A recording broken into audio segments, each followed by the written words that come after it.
All right, in this clip, we're going to discuss adding highlights, which will be areas that appear white or close to white, similarly to the highlights that we had on our geometric forms.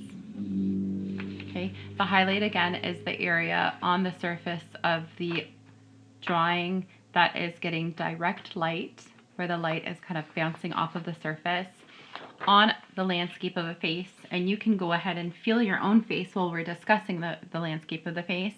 You'll notice that the parts that are raised on the face that often get light first are the forehead, the front of the forehead, the top of the bridge of the nose, the tip of the nose, and of course the nose reminds us of a cylinder, and the tip of the nose reminds us of a sphere in terms of the way that it's contoured. It's rounded here and the ball end of the nose here. The forehead, again, our whole face can kind of remind us of a spherical exterior, right? So it's got kind of a rounded exterior where the face wraps back in either direction.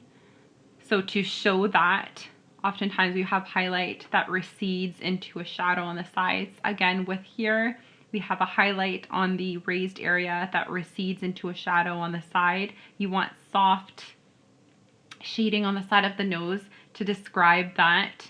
You don't want any harsh lines, okay? And we did this practicing illustrating noses in our previous lesson. So avoiding doing harsh lines and just doing some light shading on the side of the nose to show that it bends backwards. And building up the tip of the nose, similarly to the way that we built up the shading on a sphere. Okay, so again, moving on with raised areas of the face that would receive highlight, we have the area of the forehead that pops out, the bridge of the nose, the tip of the nose, the apples of the cheeks, kind of the most raised part of your cheeks, the kind of the apple of the chin. On your upper lip, we have a little bit of a divot. If you run your finger across the top of your lip, kind of your mustache area, if you're a male, I guess the mustache area, your upper lip area has a little bit of a divot here in between that cupid's bow of your lip. However, there's a little bit of a raised area on the sides of that dip. So you could add some highlights in there as well, and so on. So thinking about the landscape of the face and thinking about areas that are raised, receiving some highlight, areas that kind of bend backwards or recede inwards, receive some mid-tone to show a shadow, and areas that are really curled inwards or receded are going to receive further shading to show more of a core shadow. Okay, so eventually you can start building up the shadows on the nose a little bit darker, in here around the eye, the creases on the eyelids, the interior of the lip, and so on. The neck always recedes further back than the face.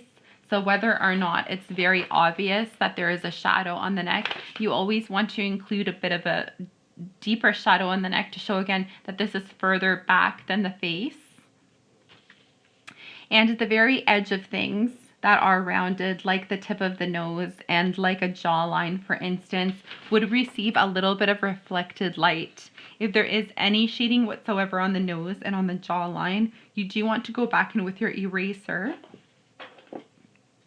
and just reintroduce some reflected light, just like you did with the edge of your geometric forms where the shadow was laying, okay? It just gives it more of a three-dimensional feel. So it's half of what you know and half of from previous drawing lessons on drawing things that are naturalistic and three-dimensional, and half of what you see in an actual reference. Okay, that's going to give you that really realistic feel to your drawing. So again, you're just working through your face, which started off as just basic outlines, and then building up those areas by popping in those highlights, midtones, and darker core shadow areas. I'm going to give a bit of a tutorial on how to shade hair in. Again, avoid drawing every single strand of hair. You just want to communicate the basic location and direction of the flow of hair, whether it's actually growing away from the face or if it's swept over an area of the face. In a separate clip that goes over illustrating here, I'll also describe some lines that you can create to describe the texture of soft curls, as well as really, really tight curls, perhaps like an afro, or again, styled, naturally soft curled hair or straight wispy hair. So if you look through my clips, you might find a video that says portrait hair. That again, will just go into the detail of shading in and illustrating using descriptive lines to communicate different textured hair. Okay. I might also do another tutorial clip that goes into detail about making sure that your eye is illustrated and shaded correctly. But again, in general, thinking about the face as if it was a landscape, areas that are raised are going to get some highlight.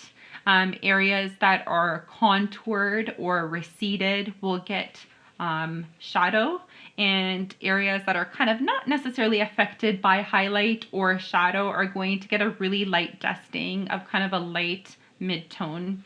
That would be kind of the natural coloration of the person's face that's not affected by shadow or light. Okay,